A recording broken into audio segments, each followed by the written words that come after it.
Who is white? We live in a curious society in which all legal discrimination based on supposed race has been banned by law, by the Constitution, or the new interpretation of the Constitution. Yet the government collects enormous statistics on the alleged race or ethnicity of people. If you try to make sense of, for example, the Centers for Disease Control's numbers on COVID or many other diseases, you'll find all kinds of information broken down by race, including the Hispanic category, which I'm going to talk about in particular, which is a kind of funny category indeed, which is often treated as a racial category, even though it's not defined as such. There's all kinds of record keeping and so forth about, quote, race in the United States. There's actually very little based on socioeconomic class, like how wealthy and prosperous your parents or grandparents were, factors like that. Everyone's attention is focused towards racial issues, including this interesting category of Hispanic, which I'm going to talk about here. So I ran across a claim that citing the US Census, that the non-white U.S. population has increased from 10% in 1921 to about 30% today. This is almost certainly based on comparing apples and oranges, and it illustrates this kind of funny games that have played with who is supposedly white versus non-white, not just historically, but also at the present day. What's involved here is that the government used to keep records in the census on who was, black, and that was non-white for the most part. They had another category which was, quote, white, unquote, which, as I'll discuss, was not quite as white as you might think. And so what that means is what I'm getting at here is in the 1970s, the census started tabulating a cultural category called Hispanic. So the U.S. Census did not start regularly counting Hispanics, which is a cultural category that includes persons with entirely European ancestry, some or all American Indian ancestry. It actually includes blacks, essentially anyone who traces their family background to a Spanish-speaking region or country. So if you take this non-racial category, Hispanic, and you group it together with blacks, you get a number around 30% of the U.S. is, quote, non-white. Now, this is a very fuzzy thing because, in fact, now in the census, your race is based on self-identification. So you can say you're white and Hispanic, or you can say you're American Indian and Hispanic, or you could say you're some other category or mixed race. You could put both in. So it's very mushy. Well, how did things used to work? Well, way back in the bad old days, California, for example, which is where I live, classified most Hispanics as white. And American Indians in California were explicitly exempted from the infamous California law banning interracial marriages. And that's, I believe, generally true of these laws in the western United States. They were primarily targeted at ostensibly banning marriages between what we would call black or Negroes and white people. And also, like what we're now calling Asians, people from like China and the Far East. And they actually avoided doing this for very good reasons to people who were Hispanic or Mexican American or what have you, or American Indians, because these are all blurred together as a category. And so if everybody had to sort of fight over whether they were white or not in California in the 1920s or 30s or 40s, and I'll talk about this a bit more, it would have been a bureaucratic nightmare. Quite possibly a majority of the California population, especially in rural areas, had non-white ancestry in the sense of having some American Indian ancestors. Probably most people who are Hispanic have a Spanish surname in California. Even people who look very, white or basically European probably have American Indian ancestors. And today, actually living in California, I'd estimate that about 80% of people that have a Spanish surname, which is kind of a proxy for being Hispanic, have visible American Indian ancestry. They don't actually they have features that are unusual, very unusual in Spain. They're, clearly not European in origin for the most part. Now, I'm not saying a lot of those people have a lot of European ancestry as well. So there's a large, what used to be thought of as a mixed race population in the southwestern United States.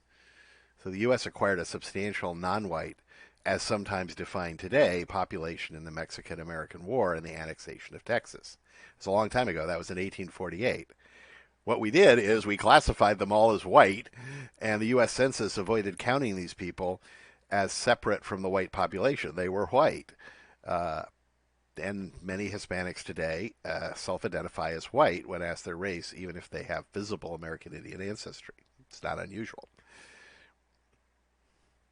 So let's talk a little bit more about California's racial classification of Hispanics. So I want to really back this up because people may find this surprising, especially given the way that the past and the definition of white is often treated in sort of on the internet or sort of woke, to use an overused term, discussions of white supremacy and racism in the United States historically. So this here is the text of the Supreme Court decision in Perez versus Sharp. So this is a very famous or important case, and let's go here. This is Perez versus Sharp. So Andrea Perez. So this is a famous California Supreme Court decision in 1948, which overruled the California law against interracial marriages. So Andrea Perez was a Mexican American woman who fell in love with a Sylvester. Sorry, I'm probably going to get his name wrong, but basically a black guy. They both worked at Lockheed in Burbank in Southern California, and this was during the war.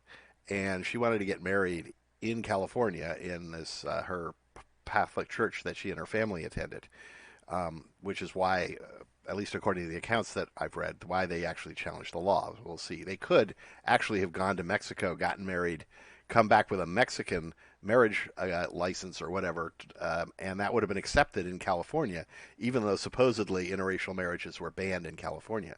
They also could have gone to New Mexico, gotten married there, come back, and again, although the marriages were, quote, illegal, unquote, in California, they would accept the marriages in another legal jurisdiction. So it's kind of this weird game, right? I mean, think about it. California had a very racially diverse population a long time ago.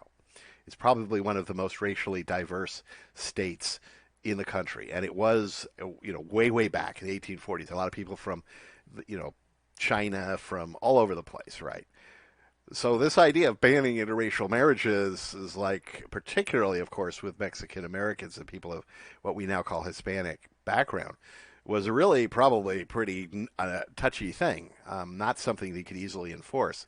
So they had this kind of like, it's officially illegal, but actually, well, there's kind of this loophole, which was brought up in this when they overruled the law. This actually was one of the issues discussed in this settlement, or not settlement, but actually this is the first case of one of these interracial marriage laws in the West being, in this case, overruled by the state Supreme Court. Many of them were repealed. So essentially all of these laws outside of the Deep South were outlawed by 1967 when the famous Loving versus Virginia case was settled by the U.S. Supreme Court. So between the end of World War II and the 1960s, most of them were outlawed or repealed by 1960. So all over, there were all sorts of these laws all over the western United States and outside of the South, but they were thrown out or repealed.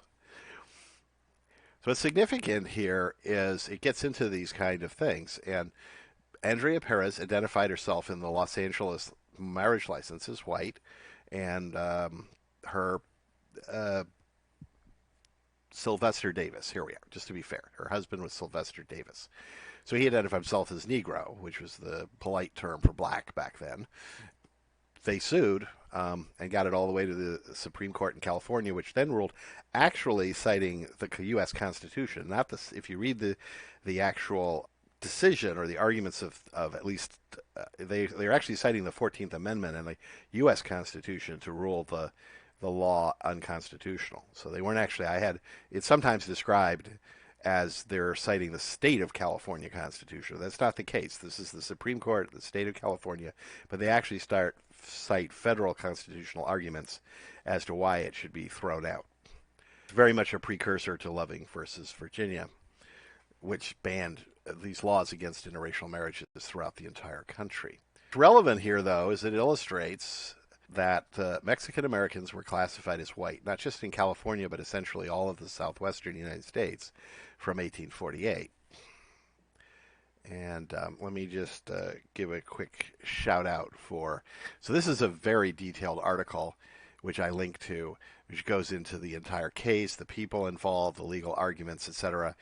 Um, and it's for a more general audience than lawyers reading the Supreme Court ruling. The point here is that there is a very long-standing, I wouldn't even call it ambiguity.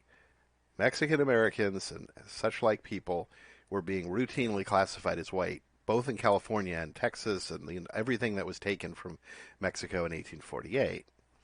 Even though many of those people, most of those people, had a substantial amount of American Indian ancestry. I mean, white, so, and it really wasn't in quotes.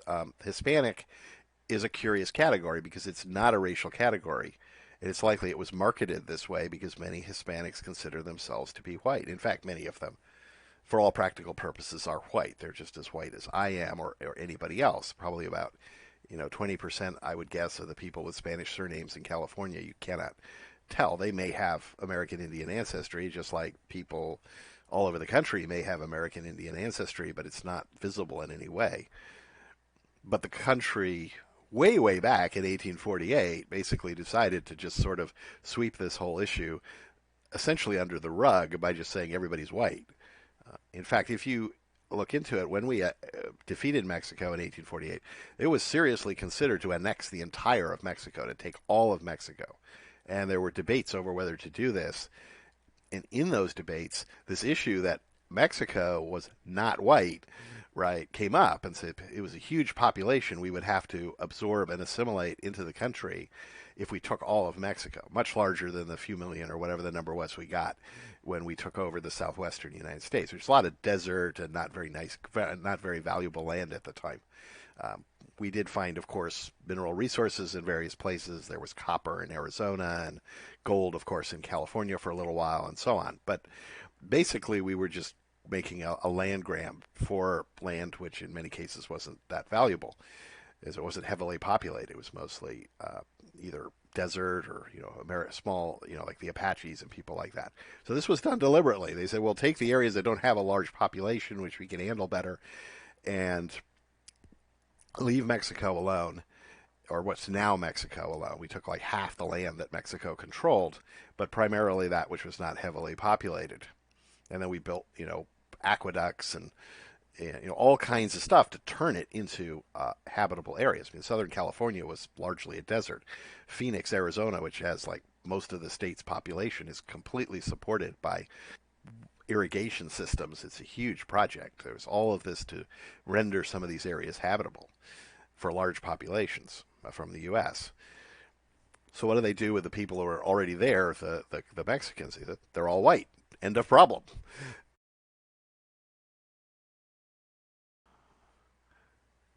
So there's a myth that you encounter on the internet and in sort of woke political debates that the United States historically had a one drop of blood rule. So if you had any, American Indian, African American, purple polka dot ancestry, then you were non-white. That's not true. The Wikipedia page used to claim that, but it's actually been updated to something that's more accurate today. I visited it a couple years ago, and it had all this, nonsense about the one drop of blood rule.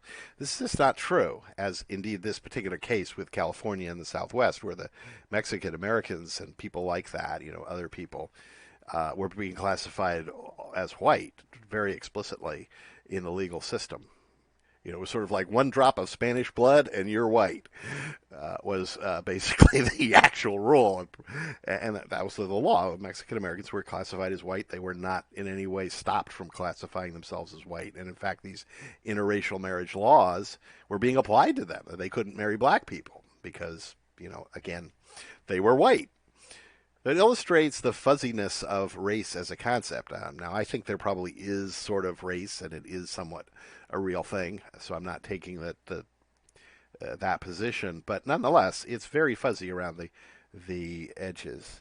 And what's significant here about the United States and why we never had a one drop of blood rule is lots of people in the U.S., white people, have non-white ancestry. I mean, if you go back to the early frontier, there are very few white women. It was very dangerous. So people were marrying or having relationships with American Indians, with Africans, Americans, slaves in predominantly. And there are both records of this, and a lot of this almost certainly was covered up, especially African American ancestry. Here we go. So this is from a debate over whether to have the one drop of blood rule in South Carolina in 1895. It didn't go. They didn't go for one drop of blood, at least according to the Wikipedia page now, which is more accurate than it used to be. If the law is made as it now stands, respectable families in Aiken, Barnwell, Colleton, and Orangeburg will be denied the right to intermarry among people with whom they are now associated and identified. At least 100 families would be affected, to my knowledge. They have sent good soldiers to the Confederate Army and are now landowners and taxpayers. Those men serve creditably, and it would be unjust and disgraceful to embarrass them in this way. It is a scientific fact that there is not one full-blooded Caucasian on the floor of this convention. Every member has in him a certain mixture of colored blood. The pure-blooded white has needed and received a certain infusion of darker blood to give him readiness and purpose. It would be a cruel injustice and the source of endless litigation, of scandal, horror, feud, and bloodshed to undertake to annul or forbid marriage for a remote, perhaps obsolete trace of Negro blood.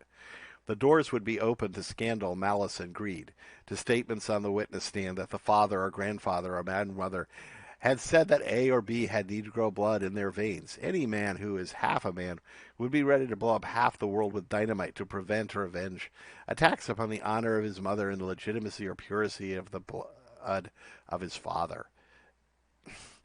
You get the idea. Of course, this is exactly why California was classifying Mexican Americans and whatnot, people who had some American Indian ancestry as white, sort of both very overtly and in a way kind of around the edges, right? They did this because it would have been a complete mess in the southwestern United States to do something like this, just as putting a one drop of blood rule in the South, or for that matter other areas, would produce a lot of problems.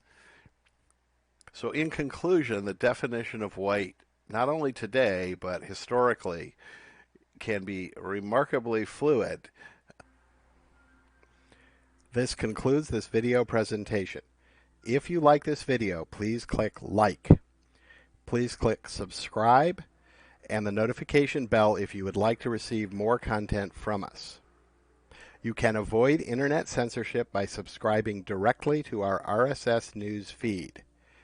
Please consider sharing the link by email and on your website or blog, in addition to liking, upvoting, or sharing on increasingly censored, advertising beholden, big company social media. We have encountered such censorship. Mathematical software is developing algorithms and software to automate data analysis, reducing the risks of costly errors and increasing the predictive power of the results. You can support our work financially by subscribing on our Patreon page, https://www.patreon.com/mathsoft, or scanning the QR code in the lower right corner.